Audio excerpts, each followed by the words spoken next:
अच्छा जी, अब हम स्टार्ट करेंगे chapter number 15 facial nerve paralysis, Iqbal Hussain Udaipur वाले बुक से, ठीक है, ईएनटी।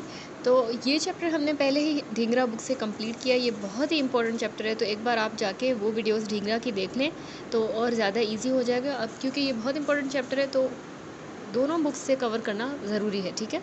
तो आप प्लेलिस्ट में जाके और उसमें ढींगरा बुक में से भी ये रीड कर लीजिएगा, मेरी वीडियोस देख लीजिएगा, ठीक है। अब तो इसमें सबसे पहले बताया गया है anatomy of the facial nerve. हमारी जो फेशियल नर्व है मिक्स्ड नर्व होती है। मैंने आपको पहले भी एक्सप्लेन किया था वीडियो में कि इसमें यानी मिक्स्ड क्यों है, क्योंकि इसमें मोटर और सेंसरी और सिक्रीटो मोटर फाइबर्स होते हैं, ठीक है। सारे मिक्स्ड हैं, सब तरह के मतलब फाइबर्स हैं, मोटर हैं, सेंसरी, सिक्रीटो मोटर।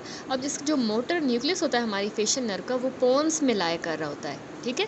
तो उसका जो अपर पार्ट होता है वो याद रखिएगा कि सप्लाई करता है हमारे motor fibres to the muscles of upper half of the face. यानी फॉर एग्जांपल ये अगर न्यूक्लियस है हमारा पोन्स के अंदर, तो उस न्यूक्लियस का जो अपर पार्ट होगा ना, वो हमारे फेस के अपर पार्ट को सप्लाई करता है, जबकि न्यूक्लियस का लोअर पार्ट हमारे फेस के लोअर पार्ट को सप्लाई करता है, ठीक है। तो अब ये बात याद रखिएगा कि जो न्यूक्लियस का अपर पार्ट है, जो अपर फेस को सप्लाई कर रहा है, इस न्यूक्लियस के अपर पार्ट को दोनों साइड से, मतलब दोनों सेरिब्रल हेमिस्फीयर से इसको मिल रही है सप्लाई। मतलब ये फाइबर्स रिसीव कर रहा है दोनों सेरिब्रल हेमिस्फीयर से। तो इसी वजह से अगर इस साइड की फॉर एग्जांपल लेजन हो जाती है तो फिर भी हमारे फोरहेड के मसल सही काम कर रहे होते हैं। उसकी यही वजह है क्योंकि इसको दूसरे सेरिब्रल हेमिस्फीयर से भी तो सप्लाई आ रही है, ठीक है।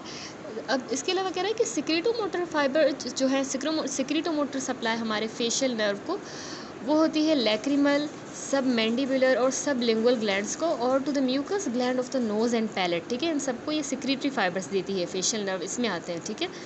उसके बाद कह रहा है कि नर्व इमर्ज करती है at the junction of pons and medulla, ठीक है, उनके जंक्शन पे, और ट्रैवल करेगी हमारे पोस्टीरियर क्रेनियल फोसा में, और वहाँ से फिर एंटर कर जाती है इंटरनल अकॉस्टिक म्यूकस में।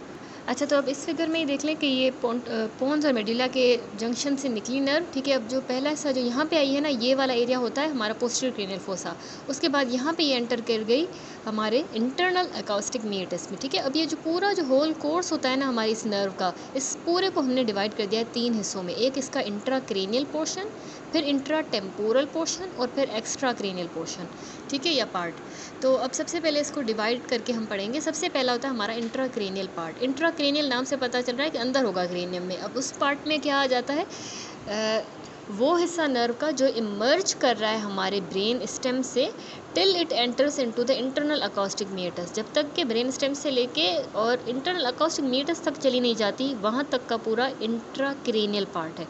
जबकि इंट्रा टेम्पोरल पार्ट क्या होगा, इंट्रा टेम्पोरल पार्ट हमारी टेम्पोरल बोन के ही अंदर लाए कर रहा होता है after entering into the internal acoustic mucus. अब इस म्यूकस में आ गई, वहाँ से लेके till it exit the canal through the stylomastoid foramen, जब तक यहाँ से बाहर नहीं निकलेगी, ये पूरा इसका कोर्स हो गया इंट्रा टेम्पोरल, ठीक हो गया। अब इंटरनल अकॉस्टिक कनाल के अंदर जो हमारी ये नर्व है ना, ये लेटरली यू रन करती है टिल इस जेनिक्यूलेट गैंग्लियन तक, ठीक है, यहाँ तक ये लेटरली रन गई। उसके बाद फिर ये पोस्टीरियरली टर्न करेगी और फर्स्ट जीनो बनाएगी, यानी यूँ लेटरली आई, फिर जेनिकुलेट गैंग्लियन, फिर यूँ पीछे की तरफ पोस्टीरियरली रन की, तो पोस्टीरियर रन करते हुए इसने ये जीनो बना दिया। जीनो मतलब टर्न, ठीक है। तो इसने जेनो बनाया, और उसके बाद ये नर्व हॉरिजेंटली रन करेगी। देखें ये हॉरिजॉन्टल है यूँ, ठीक है। अभी हॉरिजॉन्टली रन की और पीछे की तरफ till just above the pyramidal eminence, यहाँ पे होती है हमारी पायरामिडल एमिनेंस, मिडल ईयर के अंदर हमने पढ़ा हुआ है, ठीक है। वहाँ तक इसने फिर हॉरिजॉन्टल रन किया। इंटरनल अकॉस्टिक म्यूकस में आई, फिर फर्स्ट जीनो बनाया, फिर हॉरिजॉन्टली रन की, अब पायरामिडल एमिनेंस आ गया। अगेन अब ये नीचे की तरफ यूँ बेंड करेगी, ठीक है, डाउनवर्ड यूँ रन करेगी, तो ये सेकंड जीनो बनाएगी, यहाँ पे बनेगा हमारा सेकंड जीनो, और फिर ये बाहर आ जाएगी इस स्टाइलोमेस्टोइड फोरामेन से, ठीक हो गया। तो ये इसका हॉरिजॉन्टल पार्ट था, इसको हम वर्टिकल पार्ट भी कहते हैं। तो ये ढींगरा बुक में बहुत ज़्यादा अच्छे से एक्सप्लेन हुआ है, यही बात है, लेकिन बस उसको थोड़ा सा क्लियर करके उसने बताया है, तो आप वो वीडियोस देख लीजिएगा। इसके अलावा थर्ड पार्ट होता है हमारा extra cranial part facial nerve का। अब ये एक्स्ट्रा क्रेनियल पार्ट इमर्ज कहाँ से कर रहा है, ओरिजिन इंसर्शन पता हो, स्टाइलोमेस्टोइड फोरामेन से लेकर and enters into the substance of the parotid gland तक, जहाँ तक नहीं चली जाती, स्टाइलोमेस्टोइड से पैरोटिड ग्लैंड तक। और हमने पढ़ा हुआ है कि पैरोटिड के बाद ये 5 टर्मिनल ब्रांचेस देती है, ठीक है। तो ये सारा इसका एक्स्ट्रा क्रेनियल पार्ट। अब इसके कोर्स में हमारी ये जो फेशियल नर्व होती है ना, ये ब्रांच देती है फॉलोइंग, यानी पूरे इस कोर्स में फॉलोइंग ब्रांचेस देगी। कौन सी? सबसे पहले number 1 greater superficial petrosal nerve. ठीक है, यहाँ पर ये हमारे आ गए ग्रेटर सुपरफिशियल पेट्रोसल नर्व। इसके अलावा इसने नर्व टू द स्टेपीडियस दी। इसके अलावा कॉर्डा टिम्पेनी ये नर्व आ गई। इसके अलावा ये होती है एक सेंसरी ब्रांच जो कम्युनिकेट करती है वैगस नर्व के साथ। ठीक है, to auricular branch of the vagus. दूसरी पोस्टीरियर ऑरिकुलर ब्रांच भी देगी। इसके अलावा nerve to stylohyoid and posterior belly of the digastric. और फिर लास्ट में 5 ये टर्मिनल ब्रांचेस देती है, आखिरी ब्रांचेस, जिसमें आती हैं temporal, zygomatic, buccal, marginal mandibular and cervical branch. ठीक हो गया, ये सारी इसके कोर्स की ब्रांचेस। अब हम आते हैं कि क्लिनिकल एग्जामिनेशन हम कैसे करते हैं फेशियल नर्व की। सबसे पहले इसके मोटर पार्ट की बात करें। अच्छा, तो अब जो मोटर पार्ट होता है ना फेशियल नर्व का, उसको हम क्लिनिकली फॉलोइंग टेस्ट की मदद से मतलब असेस करते हैं, एग्जामिन करते हैं। देखिए फिगर में भी आपको दिखाया है कि पहले हम जो है ना फ्रोनिंग ऑफ फोरहेड चेक करेंगे। देखिए पेशेंट को हम कहेंगे ऊपर देखिए, लेकिन अपने हेड को टिल्ट ना करें। ठीक है, और हम अपना थंब जो है वो उसके फोरहेड पे मिड लाइन पे रखेंगे भी। ठीक है, वो उसमें नहीं दिखाया गया। और फिर हम दोनों जो हॉरिजॉन्टल क्रीजेज हैं जो दोनों साइड्स ऑफ द फोरहेड पे अपीयर हो रहे हैं उनको कंपेयर करेंगे। बीच में हमारा अंगूठा होगा, इस तरह यहाँ पे दिखाया गया, इस तरह रखेंगे और दोनों साइड के क्रीजेस को हम मेजर करेंगे, कंपेयर करेंगे। इसके अलावा नंबर 2 हम कहते हैं पेशेंट को क्लोजर ऑफ द आइज़। हम पेशेंट को कहेंगे कि अपनी आइज़ को क्लोज करे और फोर्सिबली, ठीक है, और ट्राई करें उसके अपनी आंखों को ओपन करना। मतलब हमने पेशेंट को कहा अपनी आंखों को बंद करें ज़ोर से, और फिर हम अपने अंगूठे से और इंडेक्स फिंगर की मदद से उसकी आंख को खोलने की कोशिश करेंगे। यहाँ पर फिगर में भी दिखाया गया है, देखिए इस तरह से पेशेंट को कहेंगे आप बंद करें और हम उसको आंखों को खोलने की कोशिश करेंगे। तो अब जो फोर्स हमें चाहिए to open the eyes on both side, उसको हमने नोट करना है। अगर जाहिर सी बात है, अगर पैरालिसिस होगी फेशियल की, तो वो आसानी से आंखें खुल जाएंगी क्योंकि पेशेंट अपनी फोर्स नहीं लगा पाएगा इतनी। इसके अलावा देखिए शोइंग ऑफ द टीथ, हम उसको कहेंगे कि अपने दांत दिखाए, तो उसका एंगल ऑफ माउथ जो है ना वो मूव नहीं कर पाएगा पैरालाइज वाली साइड पे, तो उसका जो माउथ है वो नॉन पैरालाइज वाली साइड पे डेविएट हो जाएगा। ठीक है, जैसे कि ये नॉन पैरालाइज है तो यहाँ पे डेविएट हो गया। और हम कहेंगे एयर इन्फ्लेशन करें। ठीक है, यानी कि अपने ओरल वेस्टिब्यूल में अपने पेशेंट को कहेंगे कि अपना मुंह के अंदर मतलब हवा जो है, एयर जो है, उसको मुंह मतलब फुलाए। तो फिर हम अपनी इंडेक्स फिंगर से on the each side of the inflated cheek उस पर टैप करेंगे ऐसे उसके चीक्स पे, तो एयर जो है ना वो पैरालाइज्ड वाली साइड से लीक होकर बाहर आ जाएगी। इसी तरह हम करते हैं इंस्पेक्शन ऑफ द नेज़ोलेबियल फोल्ड। देखिए दोनों जो नेज़ोलेबियल फोल्ड होते हैं दोनों साइड ऑफ द फेस के, उनको हमने कंपेयर करना होता है। ये जो फोल्ड होता है ना ये एब्सेंट होगा देखें, या फिर लेस प्रोमिनेंट होगा इस पैरालाइज्ड वाली साइड पे, जबकि यहाँ पे बिल्कुल सही है, प्रोमिनेंट है। मूवमेंट ऑफ एला नासी भी चेक करते हैं। हम पेशेंट को कहेंगे अपने एला नासी को जो है वो मूव करे गहरा सांस लेके, तो फिर जो मूवमेंट होगी उसकी एला नासी की वो इस पैरालाइज्ड वाली साइड पे एब्सेंट होगी, मूव नहीं करेगा एला नासी। विस्लिंग टेस्ट भी होता है। हम पेशेंट को कहेंगे कि सीटी बजाए, तो फिर उसमें जो है ना उसके माउथ में एसिमेट्री होगी। ठीक है, यहाँ पे देखें ये टीथ दिखा रहा था तो उसमें एसिमेट्री हमें मिल रही है, डेविएशन हो गई है माउथ की। ये नॉन पैरालाइज साइड है तो यहाँ पे डेविएट हो जाएगा। इसी तरह विस्लिंग का कहेंगे तो विस्लिंग में जो है एसिमेट्री हमें मिलेगी इसके माउथ में। एयर इन्फ्लेशन मैंने आपको एक्सप्लेन कर लिया, ये इसमें पेशेंट ने एयर इन्फ्लेशन की है, लेकिन उसके ओरल वेस्टिब्यूल में एयर उसने इन्फ्लेट तो कर लिया, लेकिन माउथ में हमें इसमें एसिमेट्री मिल रही है due to the paralysis of facial nerve. And इसके अलावा कॉन्ट्रैक्शन ऑफ प्लेटिस्मा भी हम चेक करते हैं, जो ये प्लेटिस्मा मसल होता है, और स्टेपिडियस रिफ्लेक्स भी करते हैं। नर्व टू द स्टेपिडियस मैंने आपको पहले बताया कोर्स में कि फेशियल की ब्रांच होती है जो स्टेपिडियस मसल को सप्लाई करती है, मिडल ईयर में होता है ना हमारा वो मसल। अब कॉन्ट्रैक्शन अगर उस मसल की होती है यानी स्टेपिडियस रिफ्लेक्स, वो हम कैसे चेक करते हैं? इम्पिडेंस ऑडियोमीट्री से। वो हम चैप्टर नंबर 5 में ही डिटेल में डिस्कस करेंगे। ठीक है, फिलहाल आप उसको छोड़ दें। अब ये मोटर पार्ट चेक हो गया। अब हमने देखना है कि इस पेशेंट की सेंसरी नर्व सही है या नहीं, तो उसके लिए सेंसरी पार्ट की एग्जामिनेशन हम कैसे करते हैं? Taste sensation. जो कॉर्डा टिम्पेनी मैंने आपको दिखाई ब्रांच होती है फेशियल नर्व की, ये टेस्ट फाइबर्स लेके जाती है एंटीरियर 2/3 ऑफ द टंग के पास। ठीक है, हमारा जो एंटीरियर 2/3 होता है ना टंग का, वो उसके लिए ये कॉर्डा टिम्पेनी नर्व होती है। तो इसलिए हम पेशेंट को कहेंगे अपनी मुंह ज़बान बाहर निकाले, प्रोट्रूड करें, उसको हम ग्रैस्प करेंगे और उस पर ना टंग जो है उसकी खुश्क होनी चाहिए, ड्राई होनी चाहिए। उस पर हम डिफरेंट जो है टेस्ट के सॉल्यूशन का ड्रॉप्स डाल दिए जाएंगे, यानी ग्लूकोज का, सॉल्ट का, सिट्रिक एसिड का, क्विनीन का, ये ड्रॉप्स देंगे उसको और पेशेंट को कहेंगे, पूछेंगे कि ये टेस्ट किस चीज़ का है, मतलब बताए। तो वैसे इस पेशेंट की जो ज़बान होगी वो हमने आउटसाइड ही जो है हेल्ड करनी होती है टेस्ट के दौरान, और कोशिश ये कीजिएगा पेशेंट अपनी ज़ुबान को अंदर सॉफ्ट पैलेट के साथ ना लगाए, वरना वो हमने इंटेग्रिटी सिर्फ इसकी देखनी है, वरना सॉफ्ट पैलेट के साथ लगेगा तो वहाँ पे भी जो है टेस्ट बड्स होते हैं, तो ये टेस्ट जो है वो इस तरह से चेक नहीं किया जाएगा, सही नहीं रहेगा। तो बाहर ही ज़बान को होल्ड करके रखना है और उससे पूछना है टेस्ट सेंसेशन। तो ये सेंसरी चेक हो गया। अब सिक्रीटोमोटर पार्ट आप कैसे चेक करेंगे पेशेंट की फेशियल नर्व का कि वो सही है या नहीं। तो फेशियल नर्व हमें पता है कि सिक्रीटोमोटर फाइबर किनको देती है, लैक्रिमल ग्लैंड को, सबमैंडिबुलर, सबलिंगुअल, सलाइवरी ग्लैंड। अब लैक्रिमेशन को हम टेस्ट करते हैं, याद रखिएगा, श्रिमर्स टेस्ट के साथ। ये ढिंगरा में भी मैंने आपको एक्सप्लेन किया। श्रिमर टेस्ट में एक ब्लोटिंग पेपर होता है जो हम उसके आँख के जो लोअर फॉर्निक्स होता है ना आइस का, वहाँ पे रख देते हैं, ठीक है। जैसे अगर फॉर एग्जांपल इस पेशेंट की आंखें आपको ड्रॉ करिए, ये आंखें हैं पेशेंट की, तो वो ब्लोटिंग पेपर यूँ हम यूँ फॉर्निक्स में नीचे रख देते हैं, ठीक है, फिल्टर पेपर होता है, और वो कितना गीला हुआ है वो नोट करेंगे, ठीक है। उसकी वेटिंग जो है फिर दोनों साइड के कंपेयर करते हैं कि लैक्रिमेशन हो रही है या नहीं हो रही, कितनी हो रही है। अब आ जाते हैं हम causes of facial nerve paralysis पे। क्या वजूहत हैं फेशियल नर्व की पैरालिसिस की। ढिंगरा में भी इसमें अच्छा सा एक टेबल बना हुआ था। तो यहाँ पे देखें फॉलोइंग कॉजेज़ है फेशियल नर्व पैरालिसिस से। एक होता है supra nuclear paralysis, then nuclear paralysis and then infra nuclear paralysis. Supra nuclear paralysis याद रखिएगा, इस टाइप में सिर्फ जो हमारा lower half of the face होता है ना, फेस का लोअर हाफ, ये सिर्फ अफेक्ट होगा, जबकि हमारा ऊपर वाला हाफ स्केप कर जाएगा पैरालिसिस को, ये बिल्कुल ठीक रहता है। तो इसका मतलब है सुप्रा न्यूक्लियर पैरालिसिस हुई है। ऐसा क्यों हुआ है, क्योंकि हमें पता है कि अगर फेशियल न्यूक्लियर डैमेज हुआ भी है, मिसाल कोई भी अगर लेजन है, तो हमारा जो न्यूक्लियस का अपर पार्ट है उसको दोनों सेरेब्रल हेमिस्फीयर से फाइबर्स मिलते हैं। तो अगर जो है एक साइड पे लेजन है तो फिर भी upper part of the face को ही सप्लाई करता है, तो दूसरी साइड से तो फाइबर्स इंटेग्रेट हैं, तो इसलिए इसकी मूवमेंट बिल्कुल सही होगी, ठीक है। Upper part of the face के मसल्स की वो बिल्कुल सही होंगे, इंटेग्रेट होंगे। दूसरी होती है न्यूक्लियर पैरालिसिस। अब न्यूक्लियर पैरालिसिस जो है उसमें क्या होता है कि हमारा जो फेशियल मोटर न्यूक्लियस है वो अफेक्ट होता है, और क्लिनिकल पिक्चर उसकी वैसी ही है जिस तरह इंफ्रा न्यूक्लियर तो फिर क्या है, इंफ्रा न्यूक्लियर पैरालिसिस में क्या होता है कि पूरा जो फेस होता है वो अफेक्ट होता है along with the other structure supplied by the facial nerve. बाकी भी जो स्ट्रक्चर जिनको फेशियल नर्व करती है वो भी सारे स्ट्रक्चर्स अफेक्ट होंगे और पूरा फेस अफेक्ट होगा। तो इंफ्रा न्यूक्लियर पैरालिसिस की क्या वजूहत होती हैं, इसमें इंट्राक्रेनियल अलग वजूहत हैं, intra temporal and extra temporal.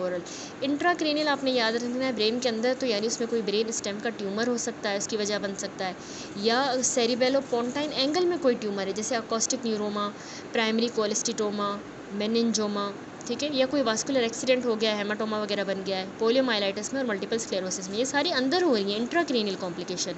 Intra temporal में क्या होगा ऐसा, टेम्पोरल में हमें पता है ओटाइटिस मीडिया हो सकता है, मिडल ईयर है, बेल्स पाल्सी हो सकती है, कोई सर्जिकल ऑपरेशन अगर हमने मैस्टोइड का या मिडल ईयर का किया उसकी वजह से फेशियल नर्व पैरालिसिस हुई है, या टेम्पोरल बोन को ही ट्रॉमा हुआ है, हर्पिस जोस्टर ऑर्टिकस इसकी वजह बन सकता है, या मिडल ईयर में कोई ट्यूमर। एक्स्ट्रा टेम्पोरल या एक्स्ट्रा क्रेनियल क्या हो सकती है रीजंस, पैरोटिड में ट्यूमर, ठीक है, वो बाहर आ गई ना नर्व, तो बाहर तो पैरोटिड है, फिर उसमें कोई अगर ट्यूमर है, या बर्थ ट्रॉमा हो जाए या एक्सीडेंटली, या फिर इसके अलावा सर्जिकल ऑपरेशन अगर हम पैरोटिड ग्लैंड का कर रहे हो और एक्सीडेंटली हम इंजर कर दें उस नर्व को, तो ये extra temporal causes of facial nerve paralysis हो गए। अब फेशियल नर्व पैरालिसिस में पैथोलॉजी क्या होगी, हमारी ये जो फेशियल नर्व है ना ये अफेक्ट होती है बाय इन्फ्लामेशन, ठीक है, इन्फ्लामेशन से भी अफेक्ट होती है, कंप्रेशन अगर इसकी हो जाए, उसकी कंट्यूजन हो, इस्कीमिया हो, स्ट्रेच हो जाए, सेक्शनिंग हो जाए, या फिर ड्रग्स, ठीक है। तो अब दो क्लासिफिकेशंस हम यूज़ करते हैं to describe the severity of pathological injury of the facial nerve. पहली क्लासिफिकेशन आपने याद रखनी है, सेडॉन ने 1943 में एक्सप्लेन की, जबकि दूसरी वाली संडरलैंड ने 1951 में। अब सेडॉन क्लासिफिकेशन के अकॉर्डिंगली 3 तरह की क्लासेस होती हैं नर्व इंजरी की।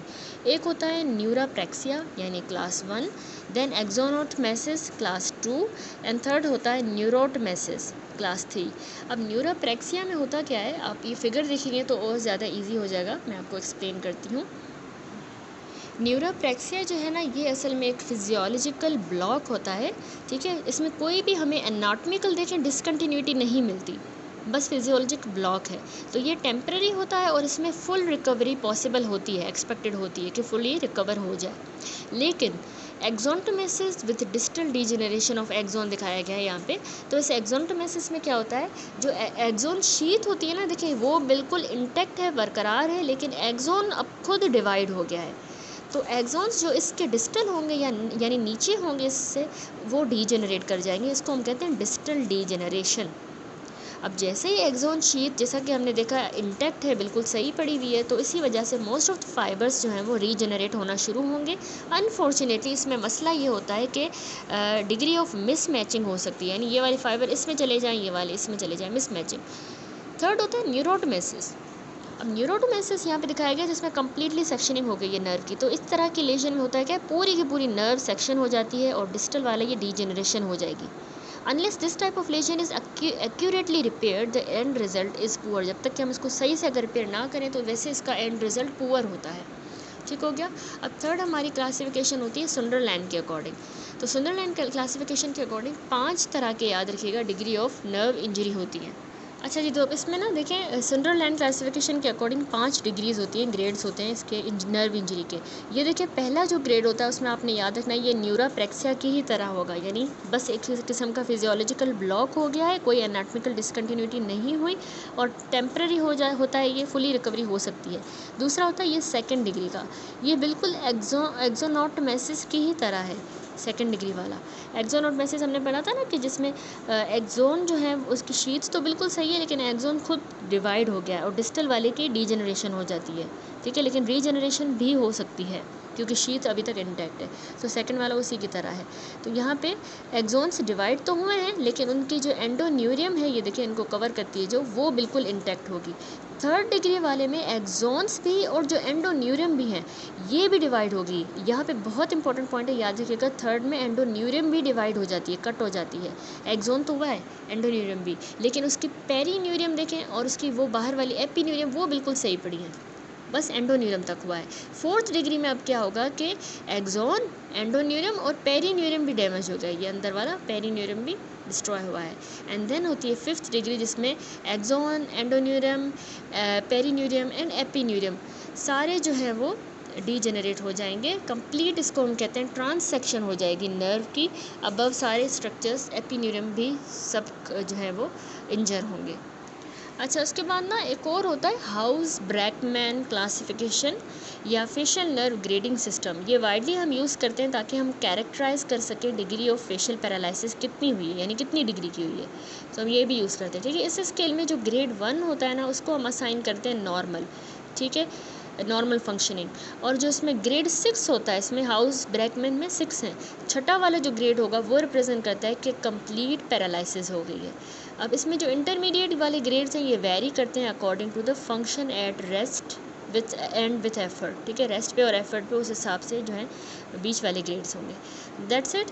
उसके बाद हम आ जाते हैं इन्वेस्टिगेशंस पे। फेशियल नर्व इंजर हुई है, इन्वेस्टिगेशंस कौन सी होंगी, ढींगरा में भी हमने ये डिस्कस की थी। तो डिफरेंट तरह के इलेक्ट्रो डायग्नोस्टिक टेस्ट अवेलेबल होते हैं ताकि हम डिटरमाइन करें वेदर सिर्फ पेशेंट को न्यूरोप्रेक्सिया हुआ है या उसका एक्सोन डीजेनरेशन हो गई है। तो डिफ्रेंशिएट करना बहुत ज़रूरी होता है। तो इससे हमें सर्टेन क्लूज़ मिलते हैं regarding the gross continuity of the nerve and the progress of recovery during री इनर्वेशन, यानी कि री इनर्वेशन के दौरान कितनी प्रोग्रेशन हो सकती है। ठीक है, कि कंटिन्यूटी सही हो जाए। अब इस टेस्ट में आते हैं, एक तो हम मिनिमल नर्व एक्साइटेबिलिटी टेस्ट करते हैं। इस वाले टेस्ट में मैंने आपको एक्सप्लेन किया था, पिक्चर्स भी दिखाई थी कि हम minimal amount of electrical stimulation देते हैं फेशियल मसल ट्विचिंग को, मतलब इलेक्ट्रिकल स्टिमुलेशन देते हैं लेकिन मिनिमल अमाउंट का, और पेशेंट के फेशियल मसल ट्विचिंग को डिटेक्ट करते हैं और उसकी फिर जो नॉर्मल वाली साइड है उसके साथ कंपेयर करते हैं, वहाँ पे भी देखें। ठीक है, दूसरा होता है इलेक्ट्रोमायोग्राफी, EMG। अब इसमें क्या होता है कि इलेक्ट्रिकल एक्टिविटी जो रेस्टिंग फेशियल मसल की है वो हम नोट करेंगे रेस्ट पे। और ये जो टेस्ट होता है ना इलेक्ट्रोमायोग्राफी, इसकी प्रोग्नोस्टिक वैल्यू होती है for detecting the regeneration in the facial nerve. तो प्रोग्नोसिस के लिए ये बहुत अच्छा होता है इलेक्ट्रोमायोग्राफी के रीजनरेशन की प्रोग्नोसिस। थर्ड होता है इलेक्ट्रोन्यूरोनोग्राफी। अब दो ये वाला जो टेस्ट है इससे हम percentage of degenerated nerve fibres जो हैं इन फेशियल नर्व उनको असेस करते हैं, यानी कितने परसेंटेज के नर्व फाइबर्स जो है वो डीजनरेट हुए हैं वो हम इलेक्ट्रोन्यूरोनोग्राफी से डिटेक्ट करेंगे। लास्ट अब हमारा आ जाता है topic, second last topic, which is the autogenic facial paralysis. Autogenic नाम से आपको क्या समझ आ रहा है कि एयर से रिलेटेड है, ठीक है। हमें पता है कि हमारी फेशियल नर्व जो है वो इंटीमेटली रिलेटेड है टू द एयर, हमारे कान से पास करती है। तो एयर की जो भी डिजीज़ होती है ना, वो भी फेशियल पैरालिसिस कॉज करवाती हैं, ठीक है। तो एयर डिजीज़ जो हैं वो फेशियल पैरालिसिस करवा सकती है। जैसे कि अगर अक्यूट ओटाइटिस मीडिया हो जाता है तो उससे भी फेशियल पाल्सी होगी, और यूजुअली वो रिकवर करेगी एज अक्यूट इन्फ्लामेशन सेटल। जैसे ही वो अक्यूट ओटाइटिस मीडिया सेटल होगा, इन्फ्लामेशन सेटल होगी, तो फिर वो फेशियल नर्व पाल्सी सही हो जाएगी। दूसरा, इसी तरह क्रोनिक ओटाइटिस मीडिया में भी हमारी फेशियल नर्व अफेक्ट होती है, क्योंकि हमने पढ़ा है क्रोनिक वाले में कोलेस्टिटोमा बनते हैं। तो कोलेस्टिटोमा की वजह से हमारे कनाल की, फेशियल कनाल की इरोजन हो सकती है, ठीक है। तो इनिशियली तो इसमें नर्व सिर्फ कंप्रेस हुई भी होती है, उस पर मतलब कंप्रेशन होती है, लेकिन लॉन्ग स्टैंडिंग केसेस में ये नर्व बिल्कुल डिस्ट्रॉय भी हो सकती है, और रिकवरी के चांस बहुत ही पुअर हो जाते हैं, क्योंकि वो डिस्ट्रॉय हो जाएगी। थर्ड, हमारे एयर से कैसे रिलेटेड है, जैसे सर्जिकल प्रोसीजर्स हो गए। अब सर्जिकल ऑपरेशन जब हम मैस्टोइड का करते हैं और मिडल ईयर का, तो उसमें भी हमारी फेशियल नर्व डैमेज हो सकती है। उसमें जो सिवियरिटी ऑफ इंजरी है वो वेरी करती है ग्रेटली, फ्रॉम स्लाइट वीकनेस से लेके कंप्लीटली ट्रांसेक्शन भी हो सकती है नर्व की सर्जरी के दौरान, ठीक है। अगर उसमें पेशेंट को कंप्लीट पैरालिसिस हो गई बिल्कुल इमीडिएटली आफ्टर सर्जरी, सर्जरी ख़त्म हुई और उसको कंप्लीटली पैरालिसिस अगर हो गया है, तो हमें इमीडिएट री एक्सप्लोरेशन करनी होती है, इट इज़ नेसेसरी। कभी कभार इनकम्प्लीट वीकनेस होती है डिलेड ऑनसेट की। ये दो सिचुएशंस मैं आपको बता रही हूँ, एक इमीडिएटली हुआ, एक डिलेड ऑनसेट की पेशेंट को वीकनेस होती है, तो ये सर्जरी के बाद। तो इसमें क्या होता है यूजुअली, किस वजह से होता है, हमारा जो एयर पैक हम करते हैं या लोकल इडीमा जब होता है सर्जरी के बाद, या एयर पैकिंग की वजह से प्रेशर पड़ रहा होता है नर्व के ऊपर, तो उस प्रेशर की वजह से डिलेड ऑनसेट ऑफ वीकनेस होगी, ठीक है। तो डिलेड ऑनसेट की भी हो सकती है वीकनेस। तो इस तरह की सिचुएशन को हम कैसे ट्रीट करेंगे, हमने पैक जो होता है उसको जल्द से जल्द प्रॉम्प्टली रिमूव करना होता है, और गुड रिकवरी फिर एक्सपेक्टेड है, ठीक है। इसी तरह होता है हर्पीज जोस्टर ऑटिकस। ये भी हमने पढ़ा है कि हमारी फेशियल नर्व जो है herpes zoster of the external air में अगर वेजिकल्स वगैरह बन जाती हैं कान के ऊपर, जो हर्पीज जोस्टर में होता है, रामसे हंट सिंड्रोम में जिस तरह होता है, तो उसमें हमारी फेशियल नर्व अफेक्ट होती है, इसको हम कहते हैं रामसे हंट सिंड्रोम। और यहाँ पे जो पैरालिसिस होती है यूजुअली डेवलप करती है अचानक से, और ऑफन कंप्लीटली होगी ये paralysis. High proportion of fibres usually degenerate कर जाते हैं, इसीलिए इसमें जो है रिकवरी स्लो होती है, ठीक है। बहुत सारे जो फाइबर्स हैं वो हाई प्रोपोर्शन फाइबर्स डीजेनरेट कर जाएंगे, इसीलिए स्लो रिकवरी है रामसे हंट सिंड्रोम की। मैलिग्नेंट ओटाइटिस एक्सटर्ना में हमारी फेशियल नर्व इन्वॉल्व हो सकती है, इवन बाकी भी क्रेनियल नर्व्स के साथ हो सकती है, इसमें बाकी क्रेनियल नर्व पाल्सीज होंगी, और इसकी पुअर प्रोग्नोसिस होती है ओवरऑल। मैलिग्नेंट ट्यूमर अगर हमारे कान में हो जाए तो ये भी एक रेयर कॉज बनता है फेशियल पाल्सी का, ठीक है। तो हम समराइज़ कर दें, ऑटोजेनिक फेशियल पैरालिसिस क्यों हो रही है, acute otitis media, chronic otitis media, surgical operation जैसे mastoidectomy, herpes zoster oticus, malignant otitis externa, और ट्यूमर्स ऑफ द ईयर में मैलिग्नेंट ट्यूमर्स। देन आता है हमारे पास बेल्स पाल्सी। अच्छा, बेल्स पाल्सी जो है याद रखिएगा बहुत ही कॉमन कॉज है फेशियल नर्व की पैरालिसिस का, ठीक है। ये भी हमने ढींगरा बुक से अच्छे से डिस्कस किया, लेकिन फेशियल नर्व पैरालाइज जो होती है आजकल बहुत ज़्यादा कॉमन कॉज उसका बेल्स पाल्सी है। इसकी एग्जैक्ट वैसे एटियोलॉजी तो नहीं पता, लेकिन वायरल इन्फेक्शन या लोकल इस्कीमिया जो है ना, ये इसमें कॉज कंसीडर हुए हैं। अब लोकल इस्कीमिया क्यों होती है, वाजा नर्वोरम जो होता है ना, उसके स्पाजम की वजह से, जो हमारी नर्व्स हैं उनको जो ब्लड सप्लाई है उसका स्पाजम हो गया है, तो उसका स्पाजम हुआ है, तो उसके नतीजे में इस्कीमिया हो जाएगी, जाहिर सी बात है हमारी नर्व की, क्योंकि उसको ब्लड सप्लाई नहीं मिल रहा, और उसकी स्वेलिंग हो जाएगी in the facial canal. Facial canal है, उसमें नर्व स्वेल करेगी तो कंप्रेशन होगा ना उस पर, तो इसकी वजह से नर्व की कनाल में कंप्रेशन होगी और न्यूराप्रेक्सिया होगा। न्यूराप्रेक्सिया हमने पढ़ा था कि फिजियोलॉजिकल ब्लॉक आ जाता है, डिसकंटिन्यूटी नहीं होती कोई भी, बस ब्लॉक हो जाता है और टेम्परेरी होता है, और उसकी रिकवरी एक्सपेक्टेड है। तो अब क्लिनिकल फीचर्स क्या होंगे। जो बेल्स पाल्सी होती है याद रखिएगा ये अचानक से होती है, सडन ऑनसेट की होती है, ठीक है, सडनली, और लोअर मोटर न्यूरॉन टाइप की होती है, जहाँ पे वन या whole side of the face जो है वो पैरालाइज हो जाता है। यहाँ पे फिगर देखें तो इसमें हमारे पास दिखाया गया, तो यहाँ पर देखें ये पिक्चर है, वीडियो है एक बच्चे की जिसको बेल्स पाल्सी हो गई, ठीक है। तो इसमें फीचर्स यही होते हैं कि उसका जो है वन या whole side of the face जो है वो पैरालाइज हो जाता है। पेन जो है इसमें याद रखिएगा नहीं होता है, एब्सेंट होता है, लेकिन ये कुछ केसेस में बच्चे को पेन भी हो सकता है लोगों को, ठीक है, जिनको हुई है Bell's palsy, specially before the paralysis begin. अभी पैरालिसिस नहीं हुई उससे पहले स्पेशली पेन होता है। पैरालिसिस हम इसकी जो कॉर्डा टिम्पेनी नर्व है अगर वो हो गई तो उसकी जो टेस्ट इम्पेयर हो जाएगा। इसी तरह पैरालिसिस अगर नर्व टू स्टेपीडियस हो गई तो उसको बच्चे को हाइपर एक्यूसिस होगा। ग्रेटर सुपरफिशियल पेट्रोसल नर्व याद रखिएगा उसकी पैरालिसिस नहीं होती, वो एस्केप कर जाती है, लेकिन अगर वो इन्वॉल्व हुई तो क्या होगा, उसको उसकी लैक्रिमेशन डिमिनिश हो जाएगी। अब जब इसकी एग्जामिनेशन करेंगे ना हम, तो हमें इस देखें पार्शियल या कंप्लीट पैरालिसिस मिल सकती है one side of the face पे। टेस्ट जो होता है टेस्ट के लिए भी और स्टेपिडियस के फंक्शन के लिए जो हम स्टेपिडियल रिफ्लेक्स करते हैं बाय इम्पेडेंस ऑडोमेट्री, इसके अलावा सलाइवेशन के लिए लैक्रिमेशन, ये सब इंडिकेट करते हैं probable site and severity of lesion. ये सारा हमने डिटेल में ढिंगरा में देखा कि जो हमें टेस्ट जो है वो नेगेटिव मिलता है, सलाइवेशन नहीं हो रही या लैक्रिमेशन, तो उसका मतलब है उस हिसाब से उसकी लेजन की साइट हमें पता चलेगी, ठीक है, कोर्स में। तो एयर और जो बाकी क्रेनियल नर्व्स होती हैं वो इसमें बिल्कुल नॉर्मल ही रहेगा। ट्रीटमेंट क्या है इसका बेल्स पाल्सी का? At the onset of paralysis जो नेचर होती है ना और प्रोग्नोसिस पैरालिसिस की, वो एक्सप्लेन हमें करनी है टू द पेशेंट, ठीक है। हमने पेशेंट को अच्छी तरह से रीअश्योर करना होता है, ये बहुत ज़रूरी होता है, स्पेशली जब अर्ली रिकवरी एक्सपेक्टेड हो कि हो सकती है रिकवरी अर्ली, तो हमने रीअश्योर करना है। एनाल्जेसिक्स हम देंगे अगर इस बच्चे को पेन होगा।